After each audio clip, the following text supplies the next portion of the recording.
Danielle Collins beefing with Iga Swiatek, Emma Navarro beefing with Qinwen Zheng, and Coco Gauff beefing with another umpire.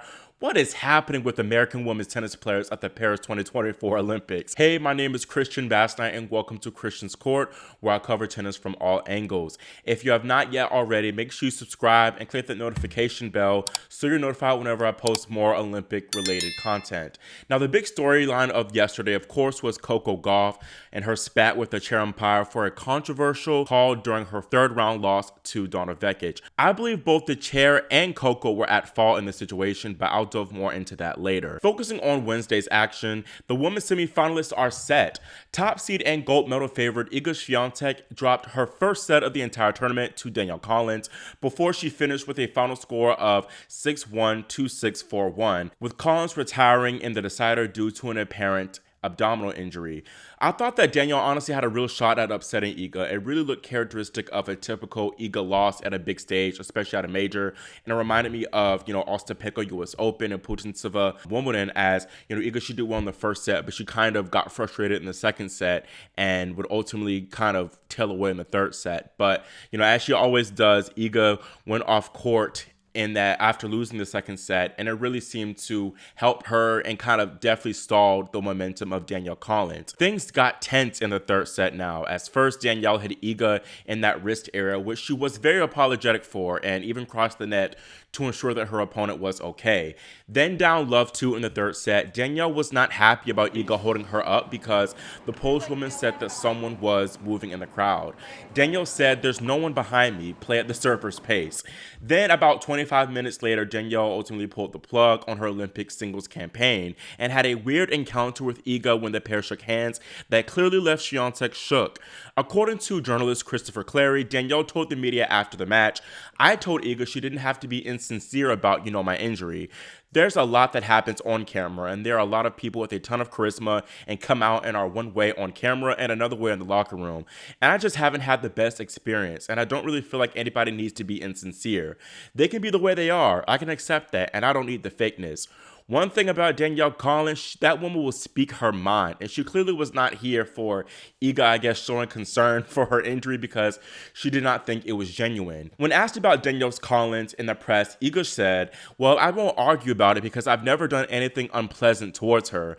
I just wanted to congratulate her on her successful career because we all know that this is her last year on tour." Honestly, I don't know what she meant because we didn't even have any interactions that could have caused her to say that to me. I simply asked if everything was okay because I didn't know what kind of injury it was. I asked a question, so there was no statement or anything that could cause me to be dishonest. When asked if Iga's bathroom break she took after the second set might have contributed to the tensions between the pairs, Swiatek said, "Generally speaking, during tournaments, when we go out and have time to change our clothes, we're entitled to 5 minutes. Here I asked the lady who escorted me how much time I had. She didn't tell me anything. She replied that they don't count time here and that I could just leave whenever I felt like it. So I used this time to change and cool down, and then I returned to the court. I honestly didn't know how much time had passed, but I didn't do anything against the rules, so I didn't really know what the whole situation was about." Now, Iga, as I kind of alluded to earlier, is notorious for taking bathroom breaks, especially when she loses sets. Of course, she did it at Wimbledon against Yulia Putintseva after she dropped the second set, which caused a bit of controversy, and she did it again here. I said it then, and I'll say it again. Iga really shouldn't be slammed too much for doing something well within the rules. She's going to do everything within her power to win, so I don't really see why this is such a surprise for real. I know some people might see it as gamesmanship, and I really don't know what to say to that, but, bottom line is, if it's within the rules, then of course she's going to take that advantage. I do think the bathroom break might have frustrated Danielle, and that's maybe why she called out Iga for holding her up while she was serving, which potentially boiled over to that not so pleasant handshake moment. I love Danielle with all my heart, and I know that many people love how she speaks her mind, but I do think that whole encounter was just unnecessary. That's not really something you say to an opponent who's showing you concern after you retire. I know she was basically insinuating that Iga is fake, and we obviously don't know everything that happens behind the scenes. And to me, I kind of took it as Iga acts one way on the court and is a completely different way off the court. And I know that she typically isn't so buddy-buddy with her peers on tour, especially after joining with her sports psychologist, Daria Abramowitz. But still, I just don't think that was really cool for Danielle to do. I do think it was more about Danielle being salty that she ultimately had to retire, and it's understandable for sure, but I do think that she just did too much. She really should have just shook Iga's hand and just moved on. And then playing devil's advocate a bit, some Iga fans could say that Danielle was being fake for retiring in singles, but still competing in the women's doubles about an hour or so later. Although Danielle, she was clearly in distress and crying during that doubles match, which she ultimately lost in a third set tiebreak. Speaking of moving on, Iga will be the massive favorite to get the gold medal here, as she's the only slam champion remaining in the draw. Qinwen Zheng eliminated Angelique Kerber, who was playing her final ever tournament here at the Games. Zheng prevailed 7-6, 4-6, 7-6 in over 3 hours to reach the final four. This was an incredible effort from both women, and Zheng really deserves a pat on the back because she recovered from 1-4 down and that decider to claw her way back into the match. And then Kerber, she saved 3 match points, being down 3-6 in that third set breaker, showing some incredible shot making. She definitely wasn't going down without a fight. Kerber will obviously be sad that she wasn't able to come out on top of this one, but that's perhaps one of the best ways to go out, just fighting until the bitter end. Congrats to you, Angie, on an incredible career that includes being world number 1, holding 3 slams, and taking the silver medal in Rio in 2016.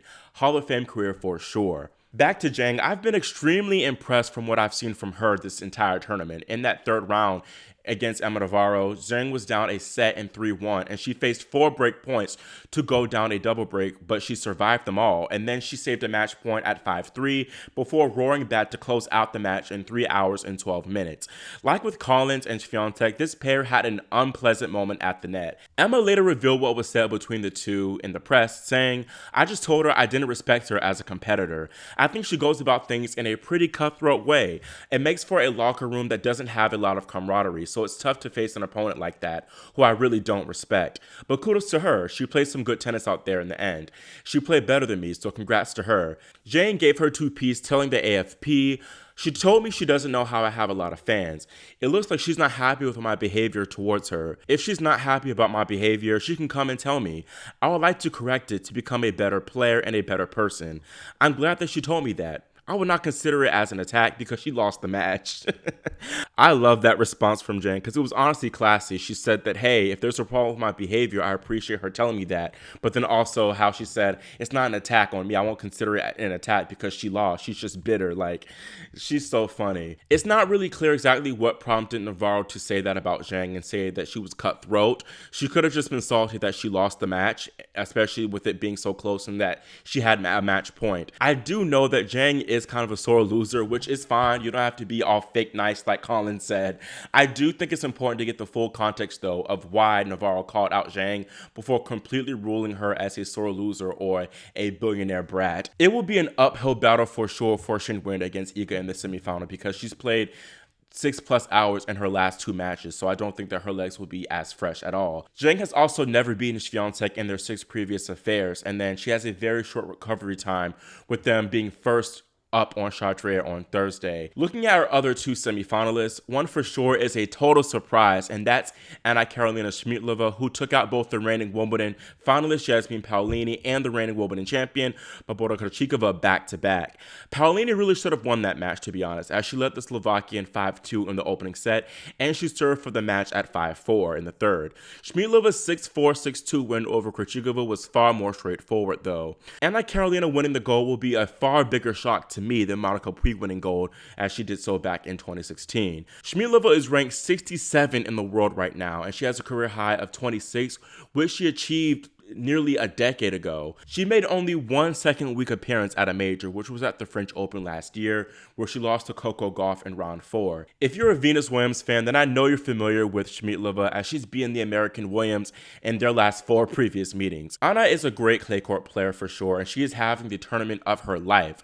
So I low-key would be here for the chaos of her winning a medal, even the gold. Schmiedlova will face Donna Vekic, who played in one of the most drama-filled matches of the tournament and of the year, really, clearly against Marta Kostyuk, beating the Ukrainian 6-4, 2-6, 7-6. Donna needed 5 match points before sending Kostyuk home, and she even saved a match point of her own in the third set tiebreak. This was an incredible effort from Donna to keep fighting after all those missed opportunities, especially since she has a track record of choking at big moments, namely that Wimbledon semifinal against Paolini a couple of weeks ago. Vekic has already made history by becoming the first Croatian woman to make the Olympic semifinals, but I'm going to be rooting for her to take the gold, to be honest. Speaking of Vekic, the 13th seed, of course, she beat Coco Gauff 7-6, 6-2 yesterday in a match that made a lot of headlines due to controversy. At 2-3, 30-40 break point in the second set, Gauff, she had a second serve, and Vekic kind of hit a shank return that landed on the line, which was initially called out by line person, but immediately corrected to end.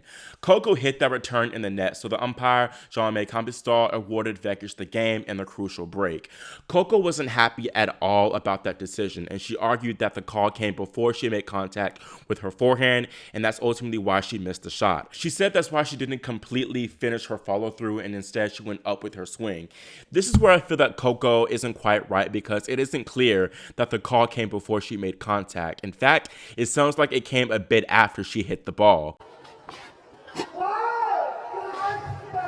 I'm also not buying the argument that the call is why she pulled up on her forehand, because that's simply how she hits her forehands, especially when the ball comes up on top of her and is deep. You know, she tends to go up with it instead of following through due to her grip. Now, the umpire didn't really handle the situation great when discussing this with Coco. He flip-flopped a lot, and he didn't really stand on his decision at all. Initially, he said that he was 100% sure that the call did not impact Coco's shot, and then he said that he knew he was wrong, judging off of Coco's reaction.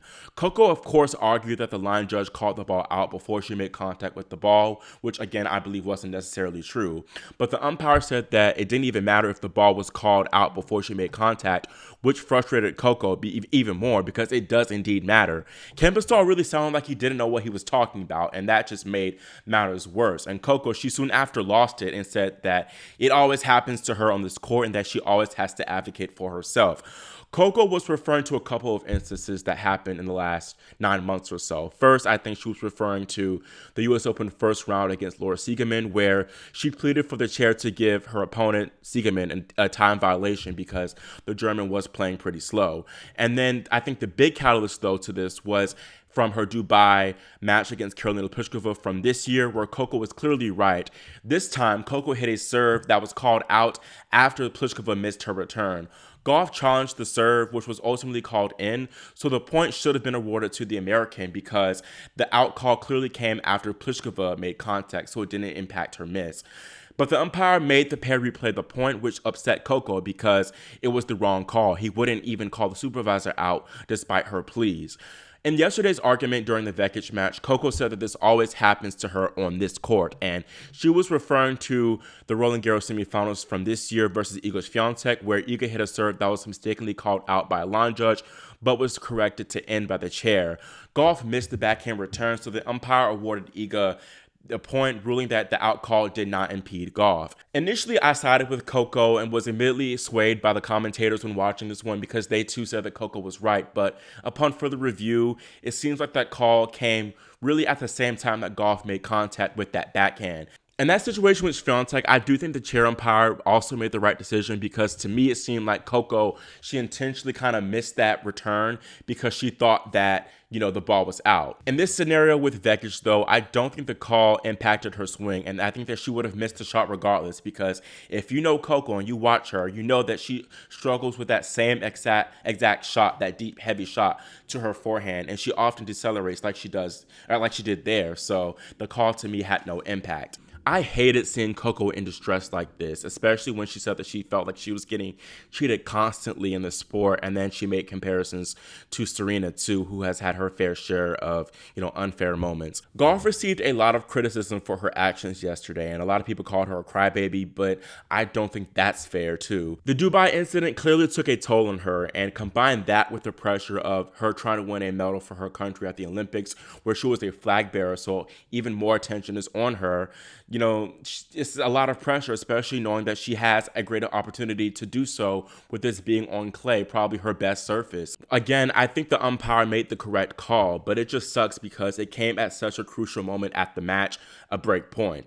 I think all of those factors combined possibly clouded Coco's judgment, and it caused her to think maybe the call clearly came before she made contact with the ball, but it did not. But still, I think the umpire did not handle this situation as well as he could have due to his indecision. I said this before, but I think video replay could have de-escalated the situation because the umpire, even he would have been more sure of his own decision if he had gone back and watched it instead of saying, I don't know, you could be right, Coco. I think too, if Coco saw the video replay, she wouldn't be as upset for sure. I feel like people were making this a bigger deal than what it really was. It was just an unfortunate situation that is rooted in both PTSD from Coco being wronged in Dubai, as well as the pressure and frustration of Gauff losing this important match, despite having a 5-2 lead in the first set, as well as 3 total set points in that opener. I think it's also the pressure of Coco having to defend Cincinnati and US Open, the points there, as well as her points from winning the DC City Open, they fell off too. So it's just a lot of pressure for Coco, and it won't make matters better that she'll now leave without a medal, as she lost in women's doubles alongside Pegula and mixed with Taylor Fritz today too. Bottom line, I just hope that she can have a strong finish to her season. Meanwhile, on the men's side, we have an excellent quarterfinal lineup on tap after all the victors scored straight set victories. Novak Djokovic will meet Stefanos Tsitsipas. Nole, he beat German Dominic Kopfer 7-5, 6-3, while Steph took down Argentinian Sebastian Baez 7-5, 6-1. Alexander Zverev, meanwhile, beat Aussie Alexei Popyrin 7-5, 6-3, and will face Italy's Lorenzo Musetti, who downed USA's Taylor Fritz 6-4, 7-5. Casper Ruud eliminated another Argentinian in Francisco Cerundolo 6-3, 6-4, and he now faces Felix Auger-Aliassime, my guy, who defeated Dino Medvedev for the very first time 6-3, 7-6. And then our final quarters match will be a rematch of the Wimbledon Last 8 affair between Carlos Alcaraz and Tommy Paul, who beat Roman Safulin and Corentin Moutet, respectively. My semifinal picks will be Tsitsipas Musetti. I know that's going to be a bit of a shock. And then Ruud Alcaraz.